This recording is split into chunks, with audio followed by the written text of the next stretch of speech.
Bonjour à tous, quel grand plaisir d'être ici avec vous aujourd'hui. Pour la petite histoire, Catherine et moi venons de finir Le monde est petit au Québec.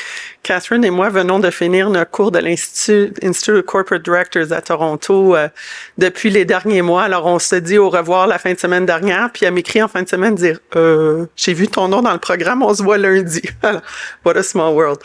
Alors, ça me ferait grand plaisir de présenter ce panel qui est un sujet qui me touche particulièrement à cœur, évidemment, à la tête d'une profession de 40 000 comptables, et c'est le rôle de la finance dans l'adaptation au changement climatique. On le sait, vous lisez les journaux comme moi, le GIEC nous le rappelle de façon très contemporaine que la tendance est lourde et qu'elle n'est pas suffisante pour renverser les changements climatiques. Les interventions actuelles vont nous laisser bien à court si on veut atteindre nos objectifs. But the good news is there's international laws and regulations that are starting to take place on climate change, but financing measures of those changes will be crucial for the future. We see a glimmer of hope in what we've called in the accounting world the alphabet soup of sustainability reporting, and that goes beyond international diplomacy, and it's rapidly being integrated into one global baseline. And I'm referring here to the wonderful work of the International Sustainability Standards Boards, which you know has chosen Montreal as one of its home base. So these frameworks are going to provide guidance to states and organizations to start disclosing information on climate change and the impact of their actions, both with financial numbers, obviously finances, which as an accountant I appreciate, but also non-financial measures. Ceci étant dit, la politique, je vous dirais la politique, la diplomatie internationale doit maintenant s'adapter et engager ces réflexions nécessaires sur l'équité des mesures et des mécanismes de financement. Ces changements vont avoir des répercussions importantes sur nos économies, que ce soit nationales, régionales, internationales, et il faut absolument les anticiper, vous en conclurez avec moi. Alors, vous pouvez pas m'empêcher qu'à la tête d'une profession de 41 000 CPA, je vais vous vendre un petit peu ma salade et vous dire que la profession comptable est au cœur de ces changements-là et m'amène à me questionner à plusieurs niveaux. Premièrement, est-ce qu'on a le moyen de nos ambitions? Les ressources, elles sont financières, bien sûr, mais elles sont aussi humaines.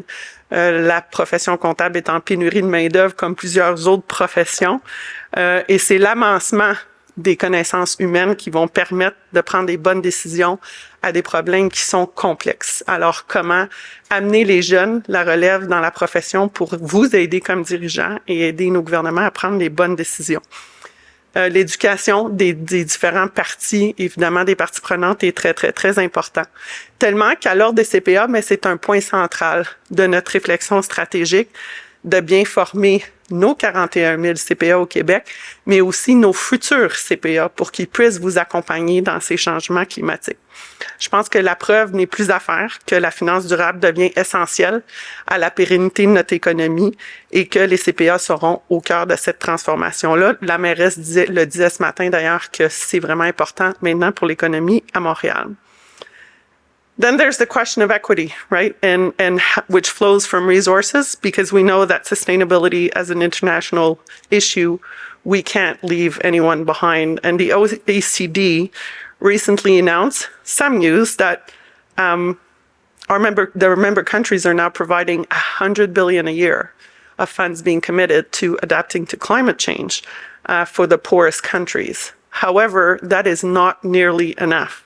And to achieve equity, we would need $2,500 billion a year to enable poorer countries to combat climate change. So we can choose to be miserable or we can choose to be happy. And I think some advancements are the good news. Engagements like COP28, I think. The slow, you heard Mr. Kravitz is a good example of an engagement. I was about to say, you heard Mr. Kravitz this morning say slow divestment from fossil fuels and a compensation for poor countries. Finalement, moi, je m'intéresse beaucoup, évidemment, au rôle de la finance et des acteurs du monde des affaires dans ce changement climatique-là. Je suis bien consciente que la diplomatie internationale et les cadres réglementaires vont nous aider, mais je pense que chacun d'entre nous qui ont l'extrême privilège d'être à la tête d'organisations. Il y en a plusieurs dans la salle aujourd'hui. On a tous un rôle à jouer. Notre influence et nos engagements, notre comportement peut certainement montrer la voie à la plus jeune génération, au public, et moi, à mes 2 filles. Comme maman de 2 jeunes femmes, je pense qu'elles m'en voudraient extrêmement de ne pas walk the talk, right? We say walk the talk. Comment la profession comptable peut s'engager, comment tout le monde dans le monde des affaires, on peut s'engager.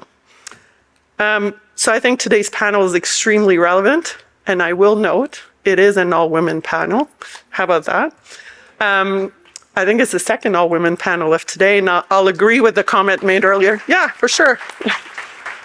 I'll agree with the comment made earlier. Yes, women can change the world, not only in Africa, but certainly here. And I will leave you in the very capable hands of Caroline Bergeron, who's the head of sustainability at INNOCAP, who will take you through this panel. Merci beaucoup et bon panel.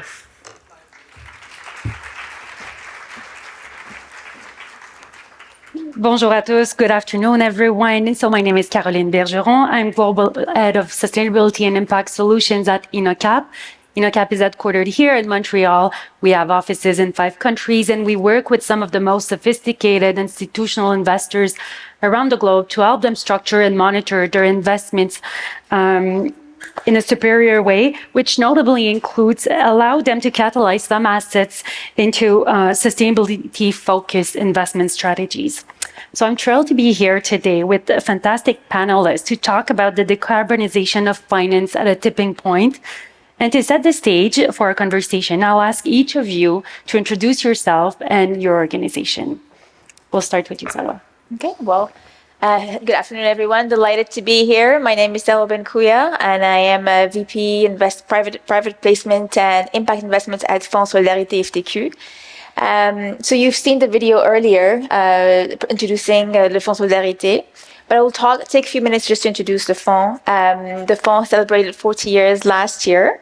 We are a labor-sponsored fund and the largest growth and development capital network in Quebec. The fund was created about 40 years ago by visionary leaders, and you saw Louis Laberge in the video, who had the ambitious goal to play a tangible and impactful role in the Quebec economy. They also had a bold vision and the belief that every small action counts. A fund that started with 100 million 40 years ago, today with $18 billion and assets under management, the fund is a powerful growth engine for the Quebec economy. And of course, throughout the years, we have focused on generating financial returns as well as societal returns for 769,000 shareholders across Quebec. So how we do that? Of course, armed with our strong social values and a desire to have a positive impact in our economy, we have invested in companies, and INNOCAP is one of our portfolio companies, that have a positive impact in the economy, in society, but also that have made the commitment to make a change toward that transition, the energy transition that we're talking about today. I'm Margaret Franklin. I am the Chief Executive of CFA Institute. CFA Institute is the Association for the Investment Management Industry globally. We have more than 200,000 charter holders around the world. I'm very proud. I'm actually Canadian, although work out of New York. I'm very proud to say that Canada has the highest per capita number of charter holders anywhere in the world. We have really a very strong chapter here in Montreal, and Canada has 20,000 charter holders here. So high quality, great investment talent here in Quebec and the rest of Canada. Excellent. Bonjour and good afternoon, everyone. My name is Laurie Kerr, and I'm the CEO of FinDev Canada. You also saw the video. FinDev Canada, we are Canada's bilateral development finance institution, and we provide financing and investment, blended finance solutions, technical assistance, and advisory to support sustainable and inclusive growth exclusively in emerging markets and developing economies. All of our capital allocation decisions are made in alignment with our 3 impact goals. As you saw, climate and nature action, local market development, and gender equality, women's economic empowerment. We provide a range of solutions to support private investment, again, in emerging markets, focusing the 3 regions that was set there. We work and support sustainable infrastructure, local financial institutions, and private equity, and then agriculture, forestry, and their value chains. Hi, everyone. I'm Val Smith. I'm the Chief Sustainability Officer for Citi. We are a global bank with people on the ground in 95 countries around the world, able to do business in 160 countries. And with regard to the decarbonization of the global economy, the role of finance in that, we have 2 primary initiatives that I'll touch on during our panel today. First is our $1 trillion sustainable finance goal. Second is our net zero commitment associated with our financing by 2050. Well, thank you. So as you can see, we have very fantastic panelists here with us today. Yes. So as we all know, we're now seeing more and more governments, regulators, and other stakeholders playing critical roles around the world in creating incentives to decarbonize finance. So the first topic we will address here today is, are financial policies, regulations, and market incentives accelerating the pace of decarbonization? And we'll start with you, Saloua, to start locally. So what's going on here in Quebec and Canada? So can you please share your views about what you're seeing here? Sure. So as you know, our role is really to support small and medium-sized enterprise to grow and to scale. And so that is really the primary focus of Fonds Solidarité, although we invest in larger companies as well. But if you look at the smaller and medium-sized companies, the reality is quite different from that of larger companies. And when it comes to regulations, although very important, and we've seen a significant progress over the last few years, they still remain quite difficult to assimilate and integrate for these small and medium-sized companies. And so the role of standards is certainly to accelerate the change, and we've seen that acceleration and the uptake.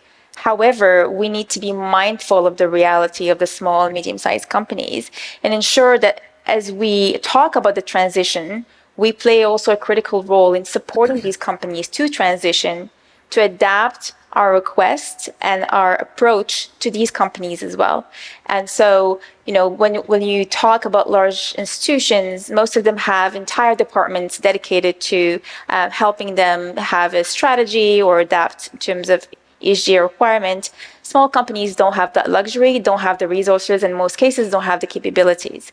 And so it is our responsibility to also provide that and help them throughout the transition. And so if I refer to a recent report, the SME Transition Barometer that was published recently by Quebec Net Positive, it was showing that there's still a lot of work to be done to transition to a low carbon economy when we talk about small and medium-sized businesses in Quebec. And the main challenge is, amongst so many competing priorities, how do we incentivize these small companies to make the transition a priority? So that's something that we work on every day. And we have created a team that helps companies integrate some of these considerations, but also focusing on the materiality. Not every single consideration is going to be material for every company. Thank you, Saloua. Val, if I'm turning to you now, so obviously Citi is a global organization, so you're probably facing different challenges than Saloua is with small and medium-sized companies here in Quebec. So can you touch a bit on the financial policies, regulations, but also market incentives that are impacting you in your role? Sure, happy to. And we think about it also in terms of the enabling policy and regulatory environment, not just for Citi, but for the companies around the world that need to be a part of the low carbon transition. And I think it's important to note that when we look at the enabling environment, we're talking about partly about managing risk, about managing climate risk, about ensuring resilience. We're also talking about a massive market opportunity if we can just unleash it. And I think we are starting to see some very positive signs of that market being unleashed. I think if you look in the United States, you see the Inflation Reduction Act, you see the bipartisan infrastructure bill. We are already seeing transactions in the market to take advantage of the incentives that in the United States these policies, these laws have brought about. For example, we've helped our client First Solar with a $700 million tax equity transfer to a fintech company, helping to immediately unleash and unlock the potential of the tax credits in the IRA. I think it's important to note, however, that we're not just talking about investments in clean tech. We need to have investments in transmission. We need to have investments in electric grids. We need to have investments also in jobs. And so when you look again, just to sort of focus on the United States, we're headquartered in New York. What we're seeing is essentially the creation of a new industrialization in the southeastern United States. Also in the Midwest, we have these emerging battery belts. Where battery manufacturing is taking root in communities that might have been stranded from earlier deindustrialization. I just wanted to also touch on the importance of a regulatory environment. And I'm thinking specifically around the comments in the introduction about the alphabet soup. It's something I have direct and personal experience with. My team is responsible in part for some of our ESG and climate disclosures. But this is not just about banks like Citi disclosing information on our climate plan and our transition plan. It is also about Citi needing more information and more data about what our clients are doing with regard to their greenhouse gas emissions, their decarbonization efforts. More data means that we're better able to manage risk associated with our client portfolios, but again, that we're able to identify those opportunities to help to support our clients in their transition. So I think it's both the enabling policy environment and then the regulatory environment to stimulate better disclosure. Thank you.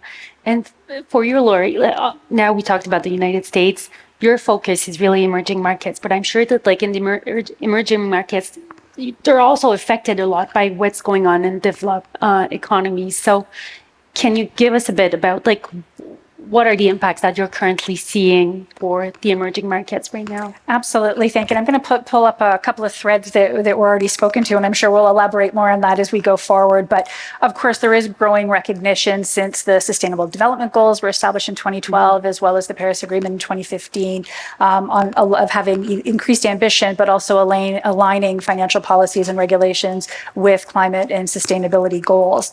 I want to make a couple of points. First is that even though this panel is really about decarbonization, we must acknowledge that decarbonization is only one chapter of the story. There is a chapter also on adaptation and resiliency. There's a chapter on nature. There's certainly chapters on the interplay between social progress and economic prosperity. Jobs has been spoken to, and all of that weaves together in a story. And I'm sure we've heard everybody's familiar with the title of the book, Tragedy of the Horizons. Well, I'm hoping that we can find optimism in the clouds as we go forward, as we start to weave a better story going forward. Second is I also wanted to point out that it's not only about financial policies and regulations, but also a broader set of policy, legal, regulatory, institutional frameworks that need to be conducive to private sector investment. So there's certainly the clarity of climate goals, sector-specific goals, integrated planning, et cetera, and particularly when we're dealing with emerging markets and developing economies, it's about a lot of things that kind of have nothing to do with climate. It's about macroeconomic stability, political stability, policy stability, foreign exchange, capital repatriation, rule of law. So there's a lot of other challenges across emerging markets that make climate investments that much more challenging than in developed markets. And I thought that was an important thing to point out. In terms of where are emerging markets with respect to policies and regulations to support decarbonization investment, well, it varies widely. There's no sort of one size fits all. Just like in developed markets, different countries are at different parts of their journey in terms of putting in place policies and regulations. The suite that emerging markets uses are similar to what developed countries use in terms of renewable energy targets, energy efficiency standards, overall climate goals, carbon pricing, investment subsidies, tax credits, sustainability reporting, disclosure requirements. So the same kind of suite of tools are in emerging markets toolkits, just like in developed market toolkits. I'll just give two quick examples. One is in Costa Rica. So Costa Rica has a national decarbonization plan. And this plan includes a variety of financial policies and incentives that really aim to reduce the country's carbon footprint. One key aspect of that plan is a carbon tax on companies. So they're taxed on their carbon. Therefore, they're encouraged to decrease their carbon footprint. And there's a variety of different tax incentives and what have you to encourage companies to become more sustainable. And invest in clean technologies. And this is a whole suite of policies and regulations that have come together to help the private sector invest in decarbonization, to help Costa Rica achieve its goal of becoming carbon neutral by 2050. So that's sort of a broad-based decarbonization plan at a national level. The other example I wanted to give, digging a little bit more specifically, is with regards to South Africa. And South Africa in 2011 launched what's called the Renewable Energy Independent Power Producers Procurement Program. So that's a huge long acronym, the REAP. So again, it was launched in 2011 to support private investment in renewable energies and decrease the country's reliance on fossil fuels. It was a series of competitive bidding processes to promote transparency and cost efficiency and innovation in the sector. Awarded long-term private power purchase agreements to independent power producers, as the name sort of implies, therefore providing revenue stability with backstop guarantees and what have you, so private investors had that assurance. There was a variety of also tax incentives and subsidies and what have you, streamlined permitting. So there's a whole suite of activities that the government put in place to support additional renewable energy or support private investment in renewable energies. It's been quite successful. More than 6,000 megawatts have been invested by the private sector, again, to help South Africa on its path to decarbonize its economy. Okay. Margaret, we see that there's a lot of changes in all the jurisdictions happening. So you talked about your 200,000 members at CFA Institute. So are you preparing them to be ready for this ever-evolving landscape that we're currently in? So if you think about what the investment industry does, it looks at financial reports, which are, the annual reports and the 10Ks and the financial disclosures that form the backbone or the beginning start of evaluating securities and allocating capital. So we require a lot of what everybody was talking about, whether it's disclosures, which do need to be standardized. And we've rightly called out that making sure that those financial reporting standards are transparent, they're comparable, they're material, they're reliable, because in the absence of that, actually, you can't allocate your capital efficiently. And that's critical if we're going to get, for instance, capital from global north, the developed markets, to global south. So there are three things that CFA Institute does and thinks are critically important. The first is actually capacity building. That is ensuring that investment professionals have the knowledge, skills, and abilities to be able to competently and accurately, as best possible in a widely variable context, to be able to make investment decisions that ensure the outcomes are what we want. And I will say that, Val, back to your point on opportunity, all the work that we do, and we look at it about every 2 years, is there remains a significant supply of people with those skills to the demand. And of course, that's changing all the time. So I will say that young market entrants are really interested in this space. Sustainability, impact, and meaning are important career decisions. So for the first time, investment is not just about finance for finance. It's really about what finance can do and is a critical feature of ensuring sustainable climate transition, but in particularly decarbonization, which requires significant investment. It's not just adaptation. This is actually the mitigation and one of the most important elements of the climate transition. And the second thing is we will actually settle on policies. So because we represent, our mission is to lead the investment industry with the highest standards of ethics, education, and professional excellence for the ultimate benefit of society. So of those 200,000 members, Citi's a big employer of us. They'll be everywhere in the capital markets, investment, ecosystem. And so because we're not a trade association, we really think about what are the fairest systems for the outcomes that make it fair and resilient for investors and for the ultimate benefit of society. And so when we think about that, disclosure is incredibly important. And then from a regulatory perspective, I mean, this isn't necessarily what the market wants to hear, but I think one of the most important things is carbon pricing. And that has to have sensitivity to different markets, but within the developed markets probably needs some commonality. And we know $75 per ton is about the right price. And so I think if there was a discussion we would have around the US, it was all incentives. We saw that Inflation Reduction Act, which was the biggest misnomer ever. It's not an Inflation Reduction Act, but it really did have portfolio managers reorient their portfolios almost on a dime to take advantage of those incentives. But there were no real sticks to it. And so we think probably the most important and effective lever is carbon pricing. And then the last in the regulatory framework that we see, and particularly if you think about the three theaters of regulatory environment, that's the US, that's Europe, and China, Asia to some extent. Europe is very far ahead.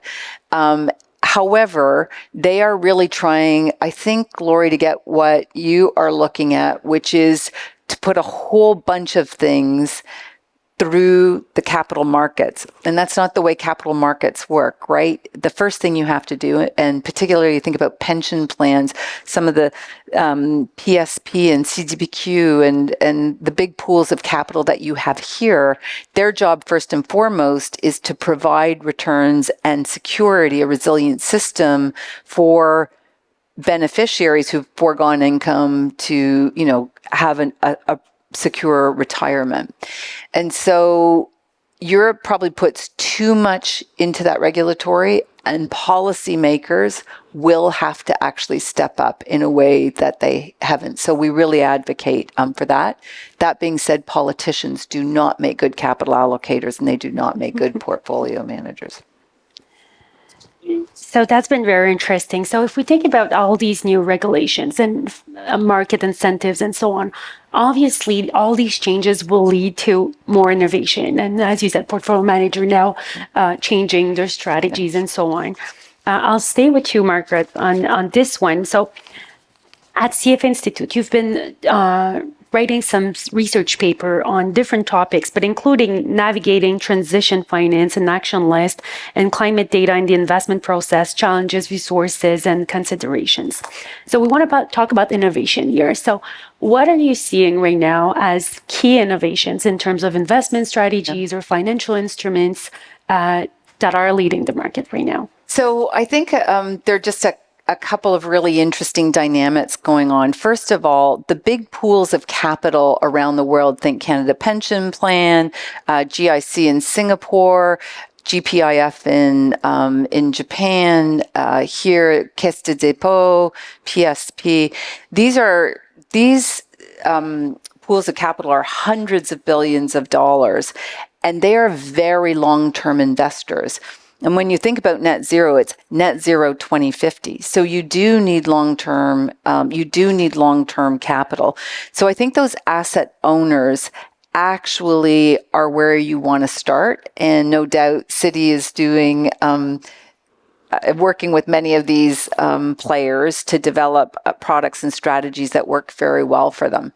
So I think you'll see things like infrastructure, carbonization, transitions, bad banks, good banks, those that will take stranded assets. We talked about that with Henry Kravis at lunch. You'll start to see that kind of thing. One thing that is interesting, and actually Quebec has been at a bit of the epicenter of it is blended finance. And that's one where policy comes together, where things like FinDev, the IMF will structure loan or will structure credit such that some of the risk is taken out. And in these emerging market countries where we need to get capital to, because not only are they the biggest recipients of the impacts of climate change, in fact, they're sometimes the biggest contributors to it. And you can't actually say to Global South, as they're trying to build resilient economies, by the way, you're excluded from all the things that made the developed countries really great. So you can start to see the trade-offs. Blended finance is one where you try to crowdsource private capital by making the structure very attractive for private investors to come in. I think you'll start to see more transition funds. Brookfield's just done one where Mark Carney, who's really, I think, the catalyst for financial services, really taking seriously climate change. His Tragedy of the Horizons was a seminal speech. He's leading GFANZ, which I know Citi's CEO, Jane Fraser, is part of. And I think there is a real commitment there. I think the asset owners are in the best place. They can pool together and direct the kinds of things that they want to see from asset managers, from consultants, from direct investing, whether that be in infrastructure, real estate, private equity. I do think that the social license to operate is going to be a critical feature. And I'll just go to the math to make maybe a plea for policymakers, politicians, regulators, and those in the investment community. Right now, it costs about $3 trillion to $6 trillion is the estimate of what needs to be invested annually.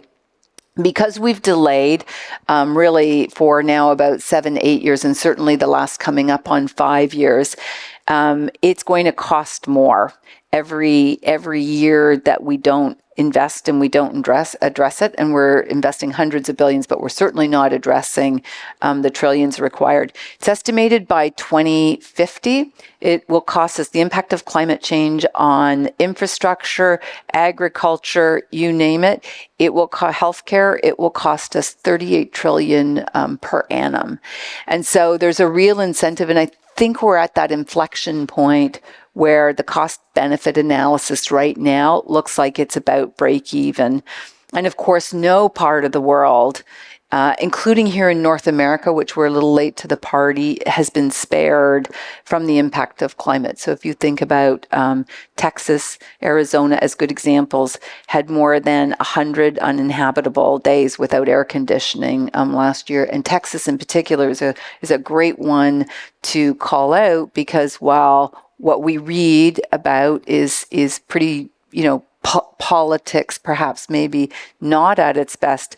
Texas is the energy hub of the world. 50% of that last year was fueled by renewable energy. And they were able to go from 2 years ago of blackouts and brownouts to last year just conservation suggested days. And this was on days where homeless people were melting into the sidewalk. So it gives you a stark contrast of speed to market.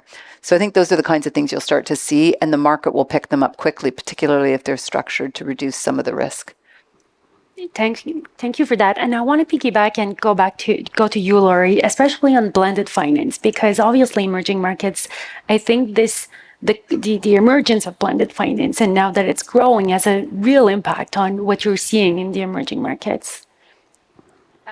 Absolutely. So I wanted to pick up on the blended finance, which is the use of public money blended with commercial capital to try and meet the risk return threshold and appetite of private investment. And so maybe I'll give just a couple of examples. Or maybe I'll give one example, one from FinDev Canada, as a matter of fact.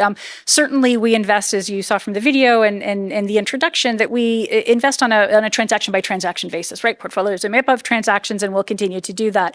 But we're also looking to develop and design strategies to mobilize private investment scale, particularly institutional investors, other types of commercial capital. So we actually hatched a platform. So we can call it a platform, not a fund, but we hatched a platform in Glasgow, at the COP in Glasgow a couple of years ago with MUFG, which is the largest non-state owned bank on the planet. And so we put our heads together and we said, look, how can we do something different? How can we create a platform that really can appeal to institutional investors? So what we've created is it's a drop in the bucket overall, but we're hoping that this will provide a blueprint, a replicable kind of roadmap to scale these types of initiatives, to tweak them, et cetera, to roll them out on a larger scale. So we've put together this $1.5 billion platform. It's a blended finance platform. In addition, so there's senior commercial tranche.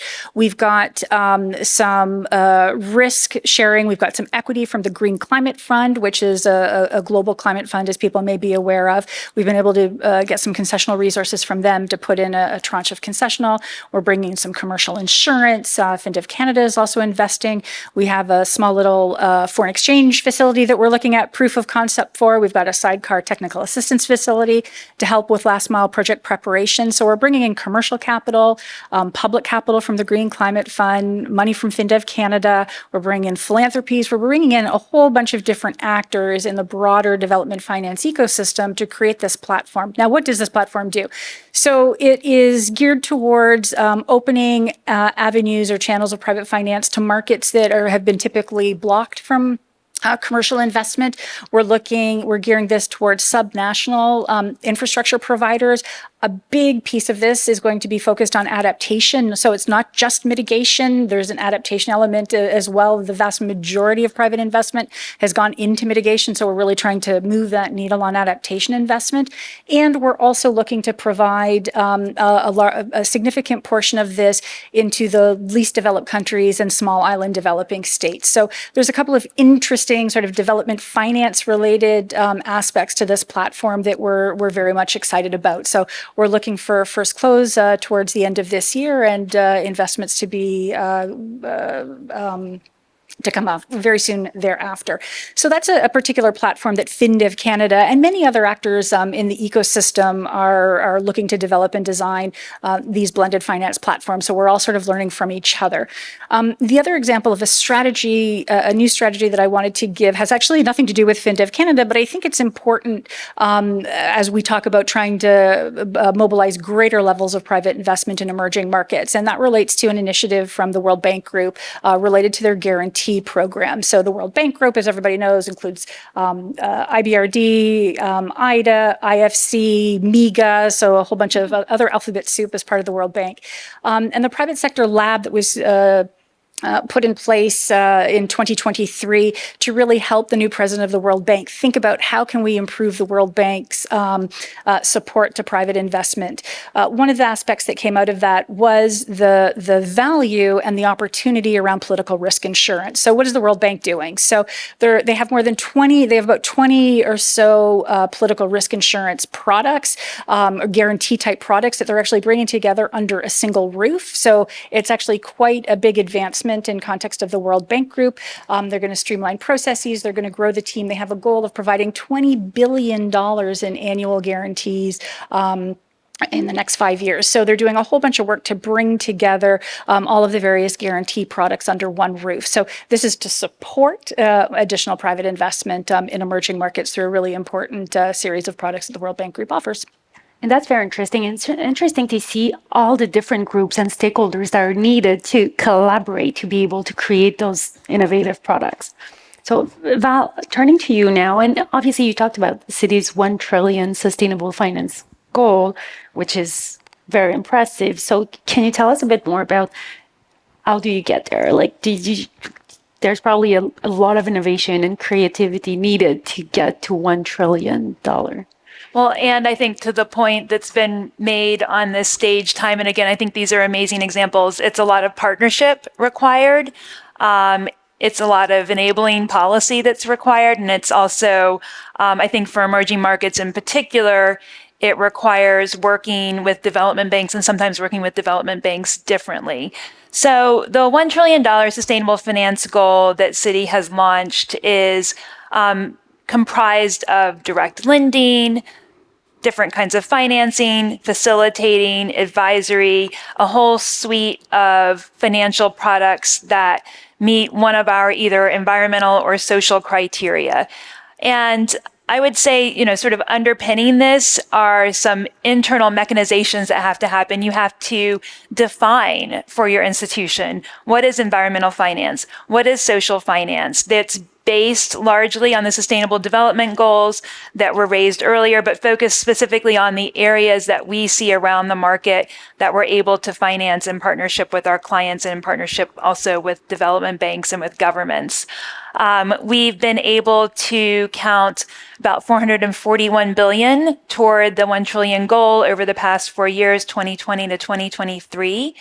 And I think, continuing to hope that the growing policy environment and the regulatory environment help to further jumpstart that for the market.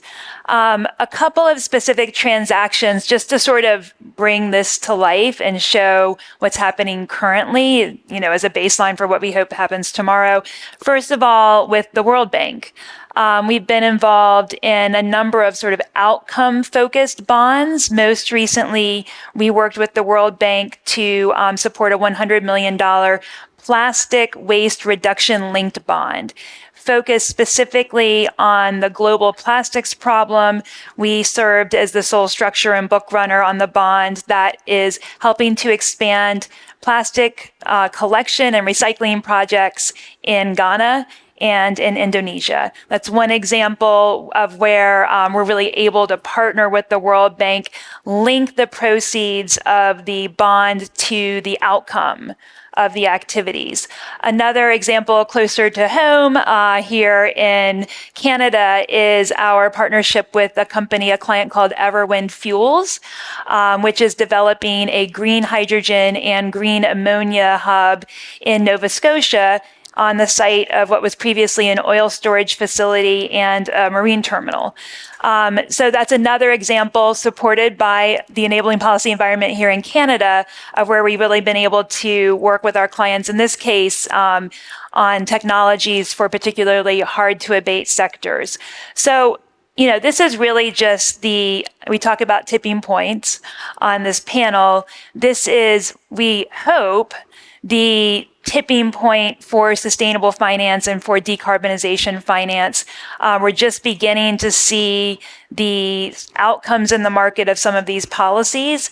The only other point I'll mention is specific to the emerging markets. I think that increasingly we're looking at how can we work differently with development banks around the world? How do you think about, for example, the fact that the clean energy transition will really be won or lost in certain Asia countries? How do we think about helping to support their continued need to grow access to energy while at the same time, hopefully, early retirement of coal plants that are continuing to be built there? That is going to require an enabling governmental environment. It will require partnership with development banks, and ultimately will also require private finance. So there's a lot out there. I think we're seeing a lot of positive integration. We just need to see it really accelerate. Thank you for this.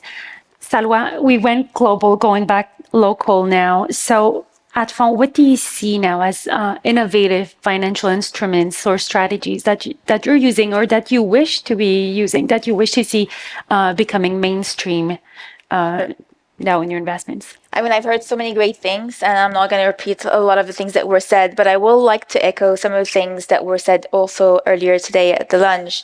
I think as an investor, as an institutional investor, one of our main strategies is really to focus on the long term, which is what you said, and to provide that patient capital to allow the companies to transition, right? Transitions don't happen overnight, and you need to have investors that will be patient to allow those transitions to happen.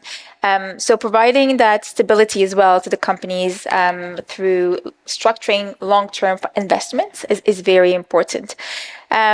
So I really admire the $1 trillion goal that you have at Citi. At the Fonds Solidarité, we have also made a commitment to reach $12 billion out of our $18 billion of sustainability assets by 2027. So that's a pretty bold commitment that we've made. And how do we do that? We have identified 3 ways that we're going to be investing. Investing directly in companies. And so when we invest in companies, obviously we look at companies that are generating positive impact on the environment or society. But mostly we want to also work with the companies that have made the commitment to transition. And just to give a concrete example, what we mean by help these companies, one of the things that we do is we map out the supply chain, the ecosystem, and identify what are some of the main considerations that the large players that are parts of these chains are starting to commit to. And so we help our companies work towards achieving those objectives. And so an example to that, Safran, which is one of the world's largest aeronautics contractor, a few years ago started classifying its suppliers based on their effort to reduce the GHG emissions.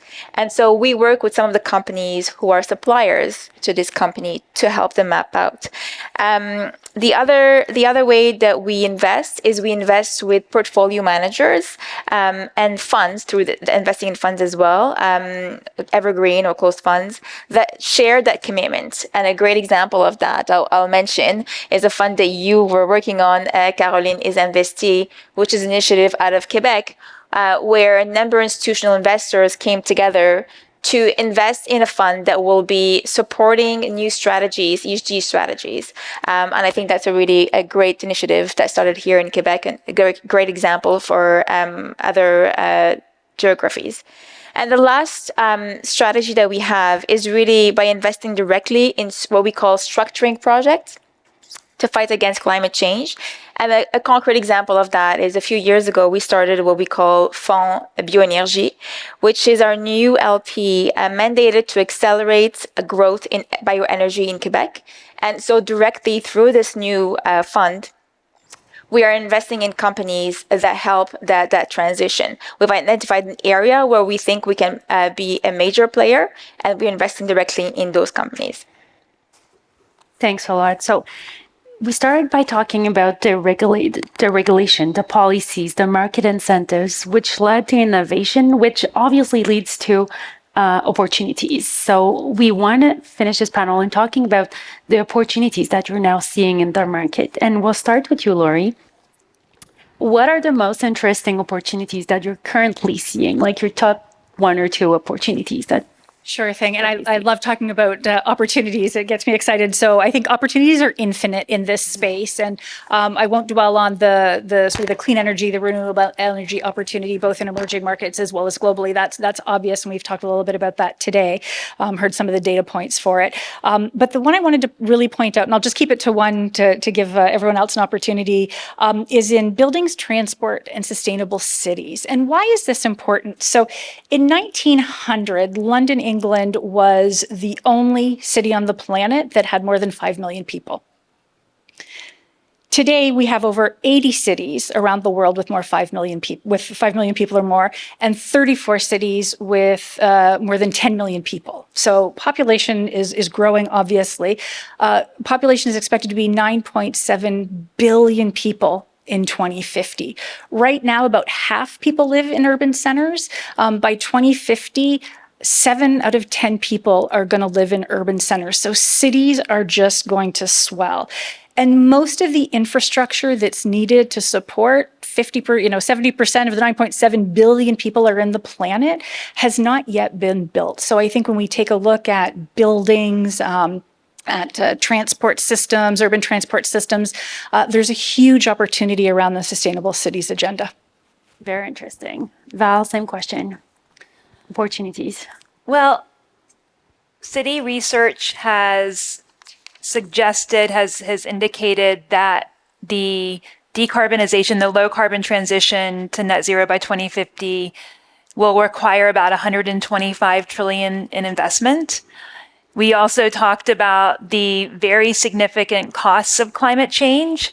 I'm surprised that it's break even right now. I would have thought that the costs seem pretty vast, right? But also hard to measure. So when we think about this 125 trillion investment opportunity, we think about it in terms of mature technologies, in terms of emerging technologies, and in terms of the development required in emerging markets, while also improving access to energy. I started my career as a volunteer in the United States Peace Corps, served for 2 years in the country of Honduras, and experienced firsthand. We had, a tap outside of the house that had running water. There was no electricity. There was a bus that went up and down to the village once a day. So you can definitely appreciate the requirements that people around the world have to develop, have to gain access to energy. How do we work together? How do we partner to help to bring access to energy, affordable energy around the world in a low carbon way? And I think that doesn't necessarily require the most cutting edge technology. It requires scale of the technologies, the clean energy technologies we already have. So, I don't think it's an either or. I think what we see is an acceleration that hopefully we can maintain of building out more wind and solar, building out more battery storage, building out the transmission needed to connect projects to the grid around the world, making sure that we're starting to stimulate the next generation technologies for those hard to abate sectors, looking at what's happening in the transportation sector, one of the primary sources of emissions of greenhouse gas emissions. So, the opportunity is pretty vast. We're in a very good place, even compared to 5 years ago in terms of technology maturity. But now is almost the hardest part, accelerating that technology curve while at the same time driving it through the emerging markets and helping them to develop in a different way than we developed in the developed economies. In Saloua, on your side, opportunities or the most interesting sectors linked to low carbon economy, where to invest next? Let me just start by saying in Quebec, we're quite blessed to have access to a renewable source of energy. However, I think the biggest opportunity for Quebec is really around energy efficiency. Right. And so a recent report, actually as of last week, showed that 50% of the energy consumed, it was wasted. And so there's a big opportunity just focusing on energy efficiency, if I talk about Quebec. In terms of sectors, I think you mentioned transportation and building. I think those are great sectors to focus on. And they stand to gain significantly in terms of focusing on decarbonization. I would add to that manufacturing sector, and I think there is a lot to be done around technology in the manufacturing space. And lastly, I'll talk about I think you've mentioned, Val, that the focus is not about just environment. And at the fund, we do believe that the transition has to be just, and this societal dimension as well. That's quite important. And so there is a consideration that there's great opportunity currently in Quebec if we think about the number of companies that are going to be transitioning in terms of ownership in the next few years. And it is a great opportunity to focus on maintaining those jobs and securing those jobs for the long term. So that is something that we at the fund focus on as well, is helping those companies that are going to be transitioning over the next few years. Margaret, last word, and maybe about the opportunities for investment professionals. Obviously, with all of these changes coming up, I think there's going to be great opportunities for everyone. I actually maybe, because I think everything here is an investment opportunity that's been talked about. So I might just say what I think is a seismic sea change, and it's structural. And we saw this in COVID. When the world is faced with something global, it is amazing how science, business, finance, leadership can come together in a profound way. I don't think we're at that cry uncle tipping point yet, but I think we're perilously close. And I think sometimes things have to get so bad before they get better. So the fact that everywhere in the world is experiencing acute climate impact, as well as chronic climate impact is making a real difference. And it comes at a time when technology it's just gone hyperbolic. AI, even though if NVIDIA keeps its current market cap, it implies the planet will cook. Maybe we'll get people off TikTok videos and regulation will say, here's how we're going to apply our energy with AI. Scientists are stepping completely outside of their comfort zone and declaring it's an emergency. Scientists usually present the evidence and hope common sense will do something with it. Scientists are being embedded in investment teams, which means we're going to work differently. So silos are coming down. And then I will say, as a mother of a 30-year-old and 25-year-old, and seeing their friends, I have tremendous faith in the group that will inherit it and are entering into the workforce and have the opportunity, and I think a level of confidence, which we might berate millennials for their confidence to be part of the solution and not just waiting their turn, but they understand the butterfly effect. They know how to work in teams. They have a better sense of justice. Yes, they want to be paid fairly, particularly if they're from the developed world. They want a decent wage and a decent career. But more importantly, I think for the very first time, they can see finance as a force for good. And so if we can attract the very best minds with good diversity, and think about how we integrate and operate with different systems, including political leadership and the entire ecosystem, that systems thinking, I actually feel quite confident we'll get there. And while I will say that this was introduced, that we are a group of women, in fact, we were supposed to have a man up here. Sustainability is in the investment ecosystem one of the few places where you actually see gender parity and greater diversity. And a core tenet of portfolio management and risk management and return seeking is diversification. And so I have also hope that even the composition of our industry will change in a very, very critical space, and capital will be allocated ultimately very well. And we will end on these words, which were great. So thank you so much. And please join me in thanking these great panelists.